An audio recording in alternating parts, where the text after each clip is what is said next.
Hello everyone, good evening to everybody. Combined study point YouTube channel पर मैं रवि जांगड़ा स्वागत करता हूं आप सभी का।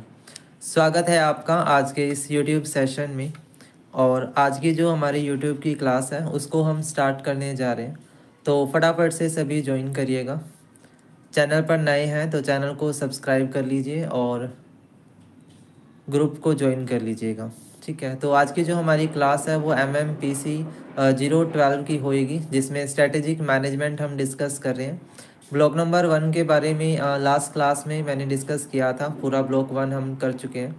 तो आज की जो मेरी क्लास है, इस क्लास में ब्लॉक नंबर 2 को मैं एक बार डिस्कस करूँगा।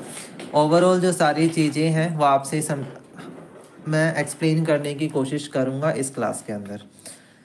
ठीक है, सारे के सारे टॉपिक अच्छे से समझेंगे। ठीक है, तो ब्लॉक नंबर 2 की अगर मैं बात करूं तो ब्लॉक नंबर 2 आपका इन्वायरमेंटल एनालिसिस के ऊपर है और इसके अंदर हमारे पास लगभग जो है वो 3 चैप्टर आते हैं। ठीक है भाई, इसके अंदर हमारे पास 3 चैप्टर आएंगे और तीनों चैप्टर इन्वायरमेंट पर बेस्ड है, मतलब इन्वायरमेंट से रिलेटेड इसमें चीज़ें आएंगी। ठीक है, तो इन्वायरमेंट के अंदर क्या क्या चीज़ें आएंगी वो हम देख लेते हैं एक बार। आई थिंक सो आवाज़ वगैरह सब ठीक होगा, मुझे एक बार बता देंगे। आवाज़ वगैरह प्रॉपर है, कोई दिक्कत नहीं है। ठीक है, एक बार इस चीज़ का मुझे कंफर्मेशन दे देंगे कि आवाज़ वगैरह सब ठीक है, ताकि सेशन को शुरू किया जा सके properly.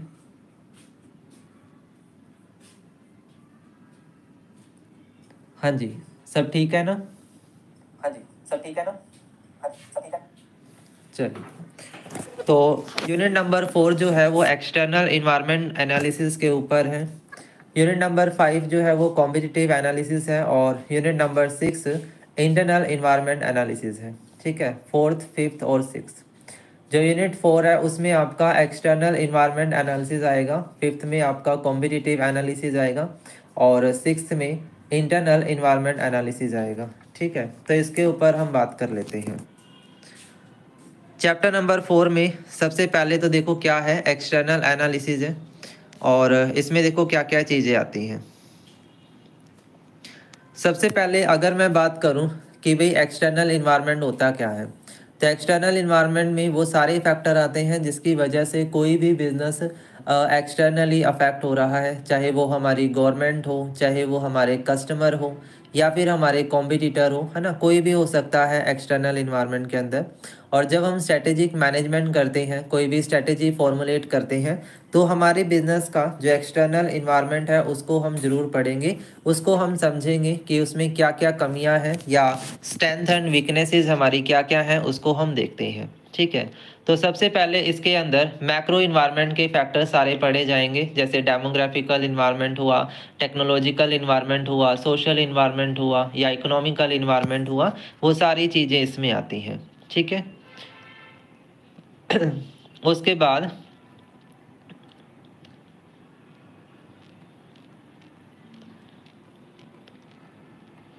Process for analysing the external environment, यानी जब एक्सटर्नल इन्वायरमेंट की हम बात कर रहे हैं तो उसका प्रोसेस क्या होगा, कैसे स्टार्ट करते हैं। तो सबसे पहला स्टेप होता है इन्वायरमेंटल स्कैनिंग का, सेकंड स्टेप होता है एसिमिलेशन का और थर्ड स्टेप होता है इवैल्यूएशन का। देखो, जब भी हम एसिमिलेट करते हैं तो एसिमिलेट का मतलब होता है कि जो एट प्रेजेंट हमारा सिनेरियो चल रहा है उसमें हम कोई ना कोई बदलाव करेंगे। ठीक है, कोई ना कोई चीज़ ऐड करेंगे, कुछ नई पॉलिसी ऐड करेंगे, कोई नई स्कीम ऐड करेंगे, तो वो चीज़ हमारी एसिमिलेशन होती है। ठीक है, स्टेप नंबर 1 मेरा क्या है, इन्वायरमेंटल स्कैनिंग का है कि भाई हम पूरे के पूरे इन्वायरमेंट को स्कैन कर रहे हैं, मतलब हम देख रहे हैं कि हमारे बिजनेस के लिए क्या क्या वीकनेस है, क्या उसके अंदर अपॉर्चुनिटी है या मार्केट के अंदर हमारा बिजनेस कहाँ पे स्टैंड करता है, कौन कौन सी चीज़ें हैं जो उसके पास हैं और कौन सी चीज़ें नहीं हैं, है ना, हमारा ग्रोथ प्रोस्पेक्टिव क्या रहेगा, वो सारी चीज़ें इन्वायरमेंटल एनालिसिस के अंदर होती हैं। ठीक है, तो इसके अंदर हम लोग अपना पेस्टल फैक्टर पढ़ते हैं, पेस्टल फ्रेमवर्क को यहाँ पर स्टडी करते हैं। पेस्टल फ्रेमवर्क बेसिकली क्या होता है, पेस्टल में आपके सारे के सारे मैक्रो इन्वायरमेंटल फैक्टर आएंगे, जैसे पॉलिटिकल हुआ, इकोनॉमिकल हुआ, टेक्नोलॉजिकल हुआ, ठीक है, लीगल हुआ, ठीक है, या आपका इकोलॉजिकल हुआ। तो ये सारे के सारे फैक्टर इन्वायरमेंटल स्कैनिंग के अंदर आते हैं, जिसको हम प्रेडिक्ट करने की कोशिश करते हैं जब हम इन्वायरमेंटल स्कैनिंग कर रहे हैं। ठीक है, समझ में आया। उसके बाद सेकंड स्टेप में हमने एसिमिलेशन की बात की है। एसिमिलेशन मैंने अभी आपको बताया कि उसमें क्या किया जाता है, हम कोई चीज़ चेंज करते हैं। जब हम कोई भी बदलाव करेंगे, ऐड ऑन करेंगे कोई भी है, तो वो एसिमिलेशन होता है। तो एसिमिलेशन करने के लिए फर्स्ट ऑफ ऑल हमें ये देखना होगा कि हमारे बिजनेस का जो इन्वायरमेंट है वो कैसा है, फेवरेबल हमारे लिए क्या होगा, है ना। तो सबसे पहले हमें ये प्रिडिक्ट करना पड़ेगा, तो इसीलिए इन्वायरमेंटल स्कैनिंग की जाएगी और उसमें हम अपने बिजनेस की वीकनेसेस और अपॉर्चुनिटी को टैकल कर पाएंगे। देन उसके बाद हम उस अकॉर्डिंग अपनी स्ट्रैटेजी एंड प्लान को एसिमुलेट करते हैं। एंड थर्ड स्टेप में इवैल्यूएशन होता है। इवैल्यूएशन का मतलब हो गया कि हम चीज़ों को इवैल्यूएट कर रहे हैं, कैलकुलेट कर रहे हैं कि भाई जो हमारी एस्टिमेशन है क्या उसके मुताबिक हमने सारी चीज़ें सही तरीके से की हैं या नहीं करी हैं, उस चीज़ को हम देख रहे होते हैं। ठीक है, तो वो चीज़ इसके अंदर आएगी। क्लियर है। अब इसमें ना आपका एक मॉडल आएगा IO model, that is industrial organizational model. ठीक है, इसके अंदर अगर हम बात करें तो ये मॉडल हमारा क्या है, एक बेस है to understand the concept of strategy leading to competitive advantage. मतलब हम जब स्ट्रेटजी फॉर्मुलेट कर रहे हैं तो हम अपनी कॉम्पिटिटिव एडवांटेज का फ़ायदा उठाएंगे, यानी वो चीज़ जो मेरे पास है और दूसरे कॉम्पिटिटर के पास नहीं है, तो उस चीज़ का हम अपने अकॉर्डिंगली बेनिफिट उठाने की कोशिश करते हैं, दैट इज़ कॉम्पिटिटिव एडवांटेज। ठीक है, इंटरनेशनल ट्रेड के अंदर भी आप इस बारे में पढ़ते हैं। क्लियर है। तो IO model adopt external perspective on strategic decision making, क्योंकि इस मॉडल के बेस पर आप अपना डिसीजन ले पाओगे और अपनी स्ट्रेटेजी फॉर्मुलेट कर सकते हो। ठीक है, इसके अंदर क्या क्या स्टेप आते हैं। फर्स्ट आता है एग्जामिन द एक्सटर्नल इन्वायरमेंट, सबसे वही चीज़ भाई एक्सटर्नल इन्वायरमेंट को एग्जामिन करेंगे। उसके बाद स्ट्रक्चरल पैरामीटर देखेंगे हमारी इंडस्ट्री के, जो कि हमारा ज़्यादा से ज़्यादा रिटर्न हमें दे सकते हैं। देन उसके अकॉर्डिंग स्ट्रेटेजी को एसोसिएट करने की कोशिश करते हैं ताकि हम डिफरेंट डिफरेंट जो फीचर्स हैं इंडस्ट्री के उसको हम अडोप्ट कर पाएँ। फिर उसके बाद आएगा एक्वायर और डेवलप द की रिसोर्स, कि भाई हमारे जो की रिसोर्स हैं उनको हम एक्वायर करने की कोशिश करते हैं।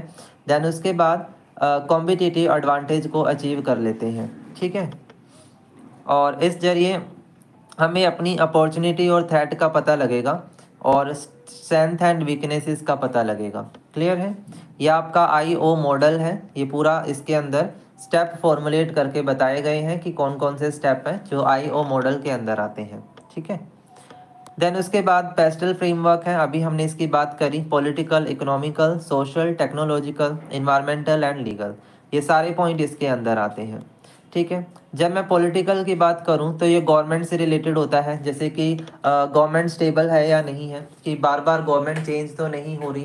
पॉलिटिकल वैल्यू एंड बिलीफ क्या है हमारी पॉलिसीज़ को लेकर के, रेगुलेशन किस तरह का है, टैक्सेशन पॉलिसी क्या है, सोशल सेक्टर में प्रायोरिटी क्या होंगी, इन सारी चीज़ों को लेकर हमारा पॉलिटिकल इन्वायरमेंट बनता है। दूसरे नंबर पर इकोनॉमिकल फैक्टर आएंगे, जिसमें GNP आएगा, ग्रोस नेशनल प्रोडक्ट, इंटरस्टेट आपका मॉनेटरी सप्लाई, इन्फ्लेशन और डिफ्लेशन रेट है। ठीक है, अनएम्प्लॉयमेंट है, इन सारी चीज़ों से भी हमारी पॉलिसी या स्ट्रेटेजी अफेक्ट होती है। ठीक है, देन उसके बाद इसी में हमारे trade deficit, business cycle, disposable income, यानी हमारी इनकम का कितना पार्ट हम खर्च करने को तैयार है, वो हमारी डिस्पोजेबल इनकम हो जाती है। ठीक, देन इसी में आपका सोशियो कल्चरल फैक्टर आएगा जो सोसाइटी में कल्चर को जोड़ता है। तो इसमें आपका डेमोग्राफिकल चीज़ें आएंगी, पॉपुलेशन है, सोशल मोबिलिटी है, आपका लाइफस्टाइल है, एटीट्यूड है वर्क के लेकर के, एजुकेशन है, या हेल्थ एंड फिटनेस है, या इनकम फैमिली है। मतलब इसमें ना बेसिकली एक कम्युनिटी लेकर के चल सकते हैं कि पर्टिकुलर कम्युनिटी कैसे अपने आप को वर्क करती है ना, कैसे वो बिलोंग करती है चीज़ों को लेकर के, वो इसके अंदर आता है। ठीक है, अब उसमें आपका पॉपुलेशन भी आ जाएगा, आपका सोसाइटी आ जाएगा, आपका लाइफस्टाइल आ जाएगा। ठीक है, एटीट्यूड आ जाएगा काम को लेकर के। तो वो सारी चीज़ें हैं जो सोशियो कल्चरल फैक्टर के अंदर आती हैं। ठीक है, देन उसके बाद टेक्नोलॉजिकल फैक्टर है। इसमें हमारे पास क्या है, बायोटेक्नोलॉजी है, ठीक है, और प्रोसेस इनोवेशन है, डिजिटल रेवोल्यूशन है, गवर्नमेंट स्पेंडिंग ऑन रिसर्च है, इंडस्ट्रियल फोकस है, या आपका न्यू डिस्कवरीज एंड डेवलपमेंट है। तो ये सारी चीज़ें टेक्नोलॉजिकल का पार्ट है। क्लियर। देन उसके बाद लीगल आएगा, मतलब कि लॉ एंड एक्ट, जो भी हमारी पॉलिसीज़ बनाएंगे तो उसमें लॉ को भी कंसीडर करेंगे, एम्प्लॉयमेंट को लेकर, हेल्थ को लेकर, सेफ्टी को लेकर, है ना, इस तरह की चीज़ें। देन उसके बाद इन्वायरमेंटल इश्यूज आएंगे, जैसे कार्बन एमिशन है, पोल्यूशन है, या इन्वायरमेंट है, ग्लोबल वार्मिंग है, इस तरह की चीज़ों को भी हम कंसीडर करते हैं। क्लियर, समझ आ रही है बातें। तो ये आपका पेस्टल एनालिसिस होता है, जिसमें सारे के सारे हम फैक्टर देखते हैं। ये आपका एक्सटर्नल इन्वायरमेंट हुआ भी। उसके बाद हमने एक बात इसमें पढ़ी थी कि एक स्टेप हमारा इवैल्यूएशन का भी होता है। देखो, कोई भी चीज़ हो, ऐसा तो नहीं है कि सिर्फ और सिर्फ उसको पढ़ करके, अंडरस्टैंड करके, या पॉलिसीज़ को इम्प्लीमेंट करके हमारा जो काम है वो ख़त्म हो जाएगा, है ना। उसके बाद भी हमें काम तो करना ही पड़ता है ना। उसके बाद का हमारा काम होता है इवैल्यूएशन का। और इवैल्यूएशन करने के लिए हमारे पास क्या है, एक्सटर्नल फैक्टर इवैल्यूएशन मैट्रिक्स। ठीक है, एक टूल है which help strategist to summarise and evaluate the PESTEL factor.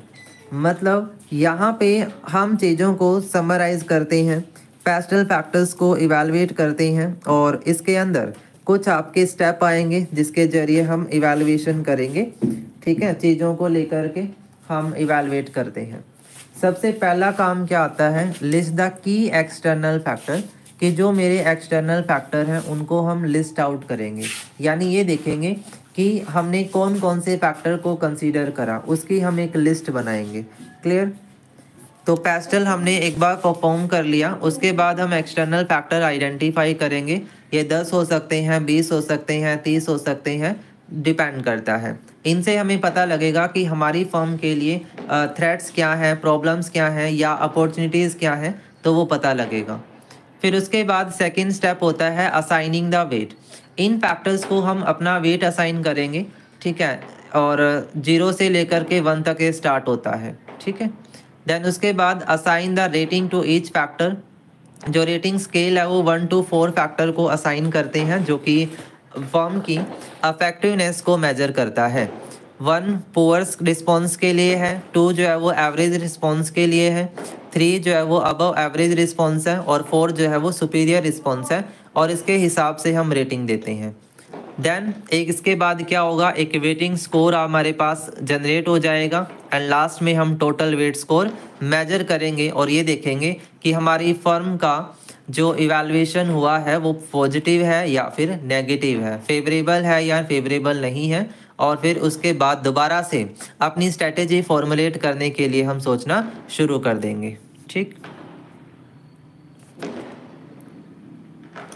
ठीक है।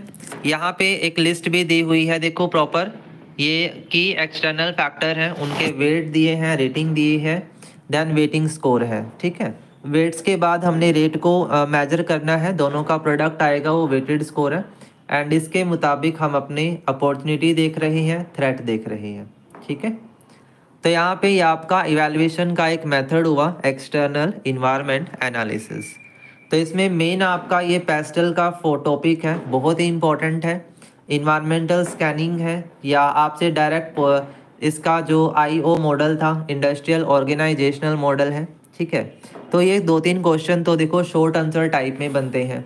और अगर आपको डायरेक्ट क्वेश्चन बन जाए कि भाई अगर हम एक बिजनेस में स्ट्रेटेजी फॉर्मुलेट कर रही हैं, तो स्ट्रेटेजी फॉर्मुलेट करते हुए कौन कौन से फैक्टर हैं जो हमें कंसीडर करने होंगे, इसके ऊपर ये बात करता है। तो ये फैक्टर भी इसमें ध्यान में रखने हैं आपने।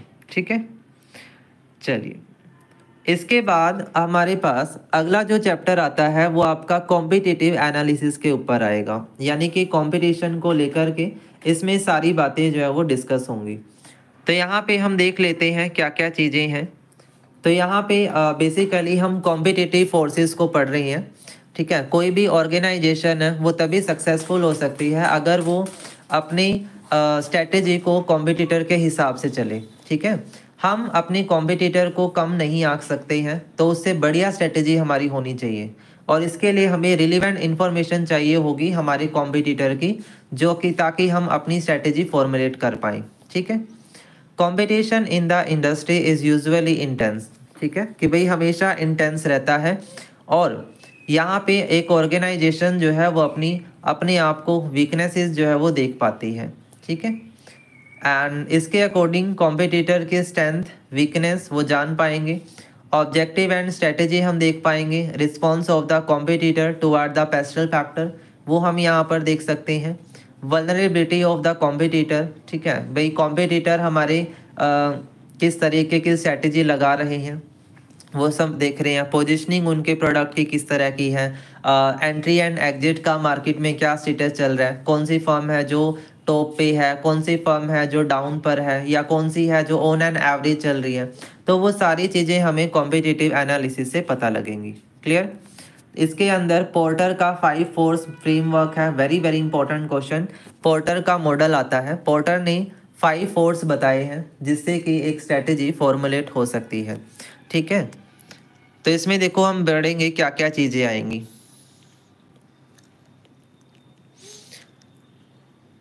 इसमें देखो सबसे पहले आता है industry competitor, rivalry among the existing firm, कि हमारे जो राइवल्स हैं वो कौन है, बायर्स, सप्लायर, पोटेंशियल एंट्रेंट और सब्स्टिट्यूट, ठीक है।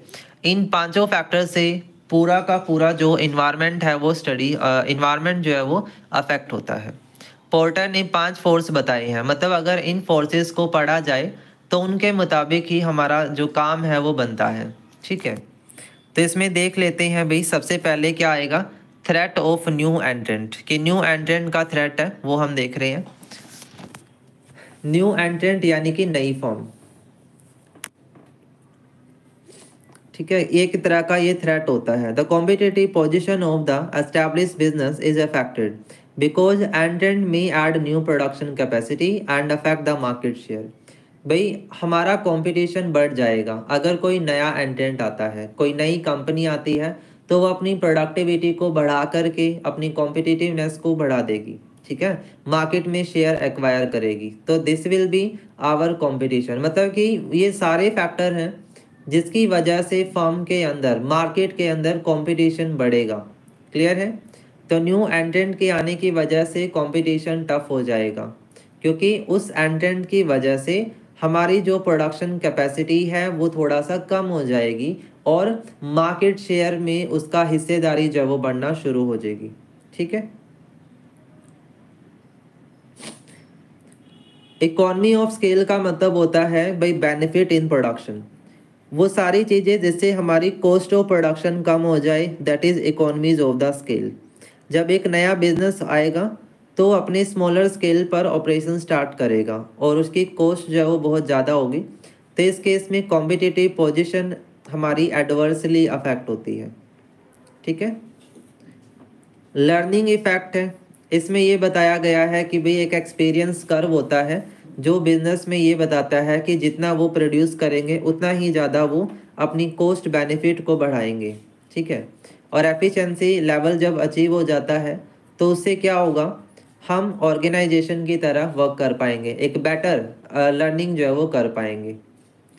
Cost disadvantage independent of the scale, यानी न्यू एंट्रेंट जब आता है तो उसको इस बात का भी फोकस होता है कि वो ऑपरेशनल एक्टिविटी जो भी कर रहा है वो इंडिपेंडेंटली कर रहा है, तो जो भी गलतियां करेगा उसके लिए वो खुद ही जिम्मेदार है, ठीक है।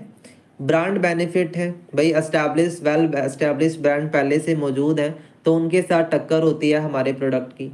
कैपिटल रिक्वायरमेंट है, भाई ऐसा तो नहीं है कोई भी बिजनेस है वो बिना कैपिटल के शुरू हो जाएगा, ठीक है, तो नया कैपिटल हमें लगेगा। स्विचिंग कॉस्ट है जो हमें बियर करनी पड़ती है। डिस्ट्रीब्यूशन चैनल हमें क्रिएट करना पड़ेगा, और एक क्रिटिकल एक्टिविटी होती है एंट्रेंट्स के लिए, ठीक है। तो इन सारी चीज़ों से हमारा जो कॉम्पिटिटिवनेस है वो और ज़्यादा बढ़ती है, ठीक है। Threat of for the new एंट्रेंट, अगर कोई न्यू एंट्रेंट आ भी रहा है ना तो उसके माइंड में, उसके दिमाग में ये सारी बातें चलती हैं, ये सारे फैक्टर हैं जिसकी वजह से उसको प्रॉब्लम हो सकती है। ठीक है। बार्गेनिंग पावर ऑफ सप्लायर, हमारे जो सप्लायर हैं, भाई बिजनेस है तो सप्लायर के साथ तो चलना ही पड़ेगा, अगर सप्लायर नहीं है तो हम काम ही नहीं कर पाएंगे, हमारा जो प्रोडक्शन है वो पूरा ही नहीं हो पाएगा। The supplier decision on the price, quality of the goods and services, term and condition of delivery and payment have the impact on profit end of industry. भाई अगर हम बात करें प्राइस की, क्वालिटी की, तो इनकी वजह से हमारी डिलीवरी और पेमेंट जो है वो अफेक्ट होती है। ठीक है। तो सप्लायर की बार्गेनिंग पावर क्या है, बायर के लिए क्या होता है कि साइज ऑफ सप्लायर जो है वो बढ़ेगा, डिपेंड करेगा कि उसके पास बायर कितने हैं। ठीक है। उसके बाद है सप्लायर का प्रोडक्ट, भाई सप्लायर किस तरीके का प्रोडक्ट सप्लाई कर रहा है वो भी एक मैटर करेगा, उसकी इमेज उस बात पर डिपेंड करती है। Concentration among supplier then among the buyer, मतलब ज़्यादा कंसंट्रेशन सप्लायर का ही होता है प्रोडक्शन में बजाय कि बायर का। ठीक है। और इसकी स्विचिंग कॉस्ट बहुत ज़्यादा देखने को मिलेगी। Credible threat for forward integration by the supplier, given situation में अगर उसको अपॉर्चुनिटी मिलती है तो वो वैल्यू चेन की तरह बिजनेस में और ज़्यादा गेटअप जो है वो हो जाता है और इसका बेनिफिट बायर को मिलेगा। ठीक है। फिर इसी तरह से हमारा कस्टमर है, कस्टमर भी बार्गेनिंग करेगा, बार्गेनिंग पावर उसकी भी स्ट्रॉन्ग होती है। ठीक है, कि वो प्राइस को डाउन भी ला सकता है और प्राइस को अप भी कर सकता है, डिपेंड करेगा कि प्रोडक्ट की क्वालिटी कैसी है। ठीक है। अगर अनडिफ्रेंशिएटेड सप्लायर है तो उस केस में लिमिटेड चॉइस उसके पास होती है। ठीक है। कस्टमर प्राइस सेंसिटिविटी है, उसका बाइंग बिहेवियर है तो वो प्राइस को लेकर काफ़ी सेंसिटिव है। ठीक है। अगर उसे क्वालिटी नहीं मिल रही है तो वो प्राइस को जो है वो मैटर करेगा, मतलब हमेशा प्राइस के साथ वो एक अच्छा रिलेशन बना करके चलता है।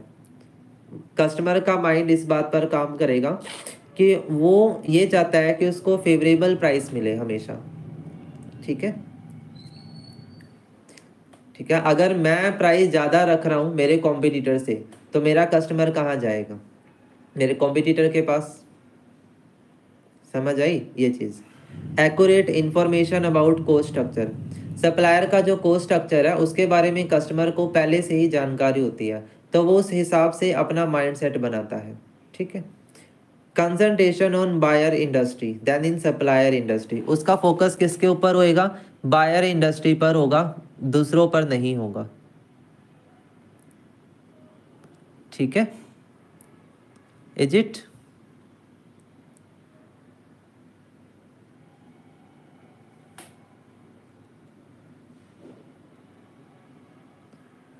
ये बात समझ में आई सबको।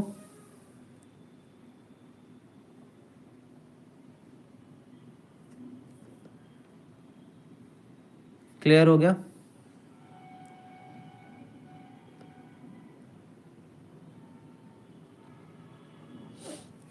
चलो उसके बाद है सब्स्टिट्यूट, सब्स्टिट्यूट का थ्रेट। ठीक है। बिजनेस में ये भी एक कहते हैं ना गला फाड़ कंपटीशन चलता है। ठीक है। थ्रेट ऑफ कंपटीशन, सब्स्टिट्यूट, कि अगर हम प्रोडक्ट की बात करें तो मार्केट में एक ही प्रोडक्ट के कितने सारे सब्स्टिट्यूट जो है वो पड़े हुए हैं और जैसे ही कोई भी नई टेक्नोलॉजीज आती हैं तो कस्टमर फटाफट से उसकी तरफ शिफ्ट हो जाता है, कोई भी प्रोडक्ट हो, और ज़्यादातर तो इलेक्ट्रॉनिक में ऐसा होता है। ठीक है। तो हमेशा इस चीज़ का हमें ध्यान रखना पड़ता है। Competitive pressure which an industry में face depend on the factor whether substitute available, भाई अगर हमारा सब्स्टिट्यूट है तो हम उस कंपटीशन के ऊपर चलेंगे। Whether buyer view the substitute available as satisfactory in term of quality and performance, quality and performance के हिसाब से वो सेटिस्फैक्शन देगा और easily buyer can switch to substitute, और बायर जो है वो सब्स्टिट्यूट की तरफ स्विच कर जाएगा। ठीक। देन है कॉम्पिटिटिव राइवल, राइवल कौन होते हैं भाई, हमारे जो दुश्मन हैं। Large number of buyer and seller and product uniform, मतलब जिनका प्रोडक्ट यूनिफॉर्म है तो वो एक दूसरे को जो है वो कम करने की कोशिश करते हैं। कम इन द सेंस कि वो इनका माइंडसेट ये होता है कि किसी भी तरह से हम इसको हटा दें, मार्केट से कैसे हम आउट कर सकते हैं, दूसरे कॉम्पिटिटर का इमेज खराब करने की कोशिश करने पर ध्यान होता है। ठीक है, तो ये चीज़ है कॉम्पिटिटिव राइवलरी। और ये चीज़ मोनोपोली मार्केट में होती है। मोनोपोली में ऐसा ही होता है ना भाई, फर्म ये चाहती है कि भाई मैं ही अकेला हूँ, कोई और मेरे अलावा ना हो। ठीक है, सिर्फ मैं ही इस मार्केट में रहूँ। ठीक है, तो वो कॉम्पिटिटिव राइवलरी का काम है। ठीक है जी। स्टेबिलिटी ऑफ इन्वायरमेंट, इस केस में हमारा इन्वायरमेंट फैक्टर आएगा। हाइपर कॉम्पिटिटिव सिचुएशन इसको बोलते हैं। ठीक है, और इसमें टेक्नोलॉजिकल इनोवेशन या गवर्नमेंट रेगुलेशन में चेंज होने की वजह से इफ़ेक्ट हो सकता है। लाइफ एक्सपेक्टेंसी हमारी क्या है, कंज्यूमर प्रोडक्ट जो है, इलेक्ट्रॉनिक्स जो होते हैं, उनकी लाइफ एक्सपेक्टेंसी किस तरह की है। ठीक है, तो वो इनोवेशन के हिसाब से चल सकते हैं या नहीं चल सकते, तो वो सारी चीज़ें हैं जो इसमें आएंगी। तो I hope so 5 force model के बारे में काफ़ी सारे पॉइंट आपको क्लियर होंगे। Next one is strategic groups. Group का मतलब समझो पहले तो। ग्रुप का मतलब ये होता है कि दो या दो से ज़्यादा लोग किसी काम को कर रहे हैं, तो वो स्ट्रेटेजिक ग्रुप है। और बेसिकली इसमें हमारा फोकस होगा कंपटीशन को अंडरस्टैंड करना, और ग्रुप में मिल करके हम एक क्लस्टर की तरह इसमें काम करते हैं। ठीक है, देन है सिनारियो प्लानिंग। सिनारियो प्लानिंग का मीन्स क्या है? Scenario are the tool for ordering one perception about the alternative future environment.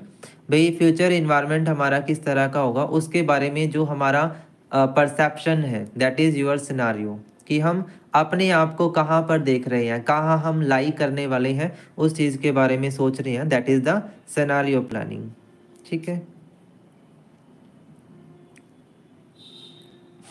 सबसे पहले हम अपने इश्यूज़ को आइडेंटिफाई करते हैं कि भाई हमारे कौन से एक्सटर्नल फैक्टर हैं जिसकी वजह से बिजनेस अफेक्ट हो रहा है। फिर उसके बाद क्लासिफिकेशन आता है, उनके सब इश्यूज़ को, रिपोर्ट को, प्रपोजिशन को हम देखेंगे। देन उसके बाद प्रॉब्लम सॉल्विंग, एनालाइज करके हम प्रॉब्लम को सोल्व करने की कोशिश करेंगे। फिर उसके बाद कैटेगरी बनाते हैं प्रॉपर उसकी। ठीक है, एंड फिर उसके हिसाब से हम उसको स्टेप वाइज प्रॉब्लम को सोल्व करेंगे। देन है सोशल मीडिया। सोशल मीडिया भी एक फैक्टर है भाई कॉम्पिटिशननेस का, क्योंकि एक बेंचमार्क की तरह काम करता है जो ऑर्गेनाइजेशनल परफॉर्मेंस को बता रहा होता है। In the present competitive world the organisation are straining hard to stay ahead of competition. और हर फर्म अपने आप को बेस्ट या टॉप में दिखाने की कोशिश करती है। ठीक है,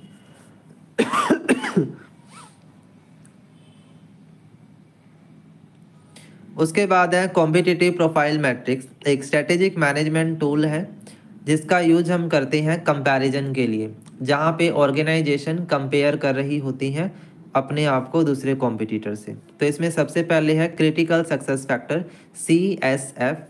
ठीक है, इसमें की फोकस एरिया होते हैं जो सक्सेस एरिया को डिटरमाइन करेंगे। दूसरा है assigning weight to each the critical success factor. Second number पर हम अपने सक्सेस फैक्टर्स को रेट देते हैं, उसमें लिस्ट इंपॉर्टेंट और हाईली इंपॉर्टेंट आता है। देन उसके बाद रेटिंग आती है ऑर्गेनाइजेशन की, 1 to 4 है ये भी। 1 major weakness, 2 minor weakness, 3 minor strength और 4 मेजर स्ट्रेंथ। फोर्थ नंबर पर आएगा assigning a score to each organisation. Fourth number पर हम असाइन करते हैं score to the each organisation. ठीक है, और ये इसका लास्ट स्टेप होगा। Score is equal to weight assign multiply rating. ठीक है, पीछे भी हमने ये पढ़ा था, वही सारी चीज़ें हैं।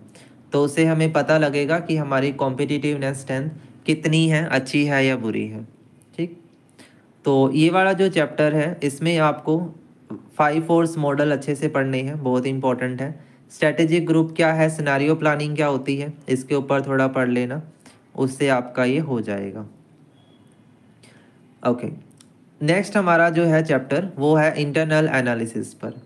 इंटरनल एनालिसिस की अगर मैं बात करूं तो इसमें स्वॉट एनालिसिस आता है। ठीक है, तो सबसे पहले तो देखो रिसोर्स बेस्ड व्यू क्या है। एक मॉडल है जो 20th सेंचुरी में आया था। इस मॉडल ने क्या बताया कि भाई हमें ऑर्गेनाइजेशनल रिसोर्स पर फोकस करना चाहिए।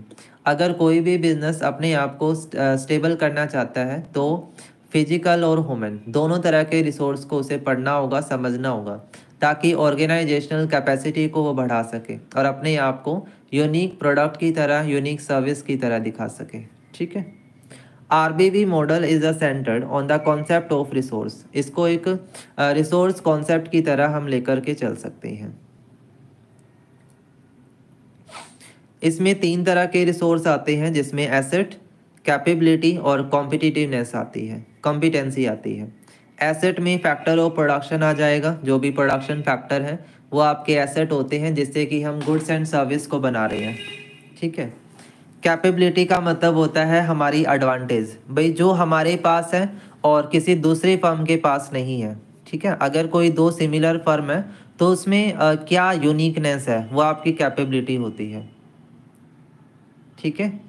कॉम्पिटेंसी आपकी काबिलियत होती है, बंडल ऑफ स्किल, जो आपके कॉम्पिटिटर के पास नहीं है और वो स्किल हमारे वर्कर के पास है।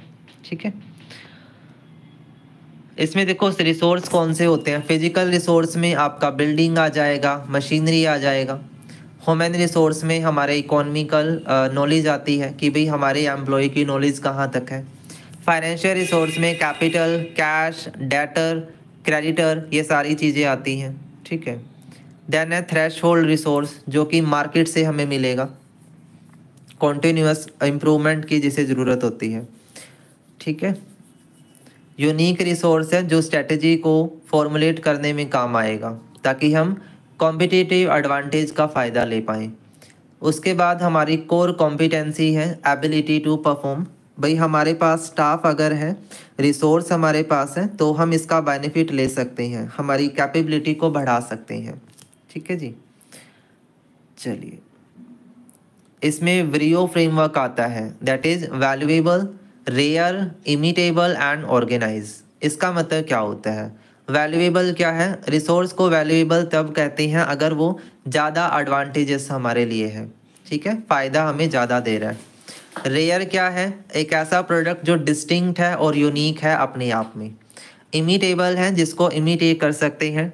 ठीक है। It is difficult for other to imitate, मतलब एक ऐसा प्रोडक्ट है जिसको कोई दूसरा नकल ही ना कर पाए। और ऑर्गेनाइज होता है जिसमें ये तीनों रिसोर्स हों। ठीक है, तो वो ऑर्गेनाइज बन जाएगा। रिसोर्स हमारे टेंजिबल और इनटेंजिबल हो सकते हैं। टेंजिबल में हेटरोजीनियस आएंगे, जिसमें वैल्यूएबल, रेयर, कॉस्टली, ये सब चीज़ें आती हैं। ठीक है। ये रिसोर्स मॉडल है भाई, इंपॉर्टेंट है, इसको मार्क कर लेना, ये अच्छे से कर लीजिएगा। रिसोर्स मॉडल एग्जामिनर इस पर क्वेश्चन बनाएगा। फिर उसके बाद CSF, क्रिटिकल सक्सेस फैक्टर, इसके बारे में अभी हमने बात करी थी। ये ऑर्गेनाइजेशन का सक्सेस चार्ट है, जो ये डिटरमाइन करता है कि हमारी फर्म सक्सेसफुल है या नहीं है और उसको कितना इम्प्रूव करने की ज़रूरत है। ठीक है। इसमें इंडस्ट्री कैरेक्टरिस्टिक्स आती है, जो कि फैक्टर क्रिटिकल में आएगा और इंडस्ट्री परफॉर्मेंस को मेजर करेगा। कॉम्पिटिटिव पोजीशन आपकी किस तरह की है, ठीक है, वो इसमें आ जाएगी। अच्छा, उसके बाद वैल्यू चेन फ्रेमवर्क है, this is very very important. ठीक है, ये भी इंपॉर्टेंट पार्ट है कि वैल्यू चेन मॉडल क्या कहता है। ये ना ऑर्गेनाइजेशन की स्ट्रेंथ और वीकनेस बताता है, मतलब एक डायरेक्शन की तरह होता है कि भाई अब फर्म को क्या करना है। ठीक है, सारी एक्टिविटी को लिंक करेगा और एक प्रोडक्टिव बिहेवियर हमारे सामने रखेगा। देखो इसमें क्या आएगा, सबसे पहले इनबाउंड लॉजिस्टिक है, दूसरे नंबर पर ऑपरेशंस है, देन आउटबाउंड लॉजिस्टिक है, फिर मार्केटिंग एंड सेल है, एंड लास्ट में सर्विस हमारे पास आती है। ठीक है, देखो inbound logistic are the activity concern with receiving, storing and distributing the input. Input को स्टोर करना, उसको डिस्ट्रीब्यूट करना ताकि प्रोडक्ट हमारा बने, that is inbound logistic. Operation में होता है कि इनपुट से हमें फाइनल आउटपुट बनाना है, तो उसमें जो भी एक्टिविटी करी, मैन्युफैक्चरिंग, पैकेजिंग, असेंबलिंग, है ना, वो सारी चीज़ें, तो वो सारी चीज़ें हैं। ठीक है, इस चीज़ को ध्यान में रखिएगा।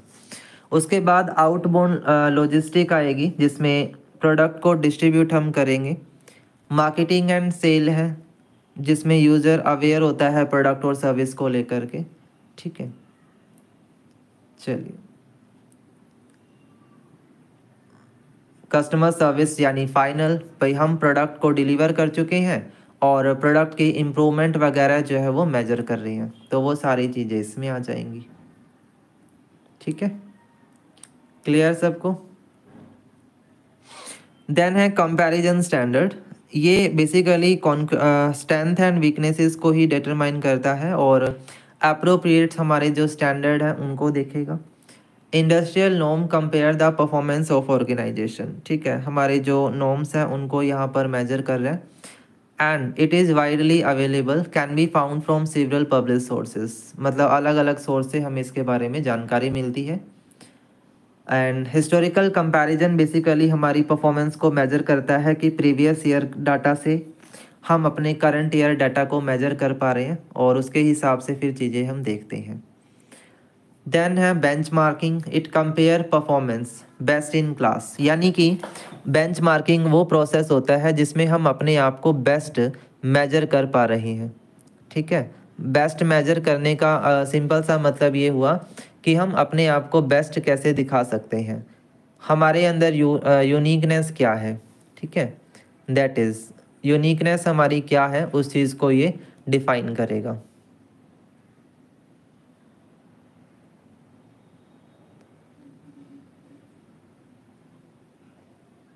ठीक है, इस चीज़ का थोड़ा सा आपने ध्यान रखना है भी क्लियरली।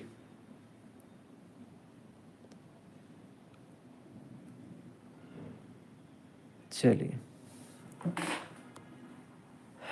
उसके बाद आपका स्वोट एनालिसिस आएगा। ये अभी हमने पढ़ा ही है सारा भाई, बिजनेस का strength, weakness, opportunity and threat.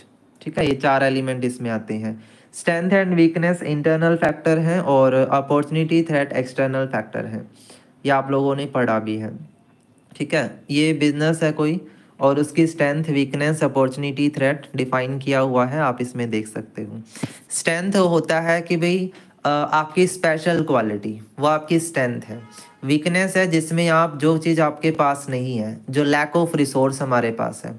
Opportunity है भाई, मार्केट में हम अपने आप को बेस्ट कैसे परफॉर्म कर सकते हैं, हमारा बेस्ट क्या हो सकता है। एंड थ्रेट क्या होता है, कॉम्पिटिटिवनेस, और उसके हिसाब से हम किस चीज़ को जो है वो फैक्टर को एनालाइज करेंगे, है ना। थ्रेट हमारी प्रॉब्लम है। इंटरनल फैक्टर इवैल्यूएशन मैट्रिक्स, तो वही पीछे वाला है भाई। इंटरनल अगर हमें फैक्टर को इवैल्यूएट करना है तो क्या करेंगे, सबसे पहले लिस्ट बनाएंगे कि हमारे इंटरनल फैक्टर कौन से हैं, उनको हर एक फैक्टर को वेट असाइन करेंगे, फिर उसके बाद हम रेटिंग देंगे, वेटिंग स्कोर डिटरमाइन करेंगे और टोटल वेटेड स्कोर डिटरमाइन करेंगे। लास्ट से पता लगेगा फिर इसके बारे में। ठीक है, तो ये आपका ओवरऑल सारा टॉपिक था जिसमें रिसोर्स बेस्ड मॉडल इम्पॉर्टेंट है, वैल्यू चेन मॉडल एंड स्वोट। ये तीन तो एक कहते हैं ना बेस्ट कॉन्सेप्ट है इस चैप्टर के, जिनसे एग्जामिनर क्वेश्चन बनाएगा। ठीक है, तो आपको इन चैप्टर को अच्छे से करना है। क्लियर है? तो ये था भाई आज का हमारा सेशन। मैं उम्मीद करता हूँ कि भाई सेशन से कुछ सीखने को ज़रूर मिला होगा। तो अगर आपने कुछ सीखा है तो डेफिनेटली सेशन लाइक करिएगा, शेयर करिएगा।